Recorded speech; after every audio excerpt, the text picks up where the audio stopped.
দুনিয়া হলো পরীক্ষার জায়গা, জান্নাত হলো প্রতিদানের জায়গা। দুনিয়া, এই শব্দটা শুনলেই চোখের সামনে ভেসে ওঠে কিছু বাস্তবতা। সুখ, দুঃখ, হাসি, কান্না, চাওয়া, না পাওয়া, আর একটা বিরামহীন দৌড়।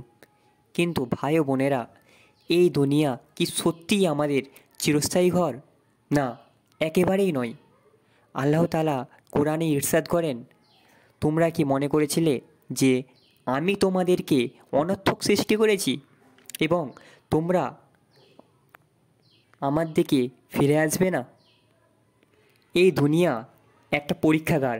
এখানে আমরা পরীক্ষা দিতে এসেছি, আর এই পরীক্ষার ফলাফল হবে কিয়ামতের দিন।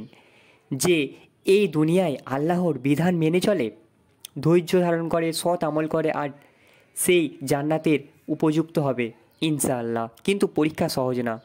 প্রতিদিন আমরা এক একটা পরীক্ষার মুখোমুখি হই, কখনো ধৈর্যের, কখনো নিয়তির, কখনো সম্পদের, আবার কখনো অভাবের।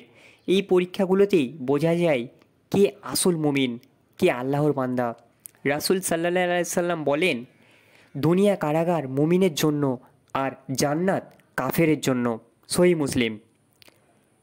সেই দুনিয়াতে আমরা সুখের সন্ধানে ঘুরে বেড়াই, অথচ এই দুনিয়ার সুখ সাময়িক, ক্ষণস্থায়ী। যেমন একটা উদাহরণ, যেমন একটা পরীক্ষার হলে তুমি চেয়ারে বসে পরীক্ষা দিচ্ছ। তুমি কি সেখানে খাওয়া দাওয়া করবে, গল্প করবে, মজা করবে? না, তুমি চাইবে পরীক্ষা ভালো হোক, যা রেজাল্ট ভালো হবে।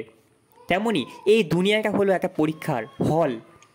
এখানে আমাদের কাজ হলো সঠিকভাবে বাঁচা, আল্লাহর আদেশ মানা, অন্যায় থেকে দূরে থাকা, আর মানুষের উপকারে পাশে থাকা। এই পরীক্ষার পুরস্কার হলো জান্নাত। জান্নাতে থাকবে না দুঃখ, কষ্ট, রোগ, মৃত্যু। জান্নাতে তোমাদের বয়স বাড়বে না, সবসময় যুবক যুবতী থাকবে। জান্নাতে অসংখ্য নিয়ামত আল্লাহ পাক দিয়েছেন। আর যদি আমরা এই দুনিয়ার পরীক্ষায় ব্যর্থ হই, আমাদের জন্য অপেক্ষা করছে জাহান্নাম। অতএব দুনিয়ার মোহে মগ্ন না হয়ে চলুন আমরা পরকালের জন্য প্রস্তুতি নিই।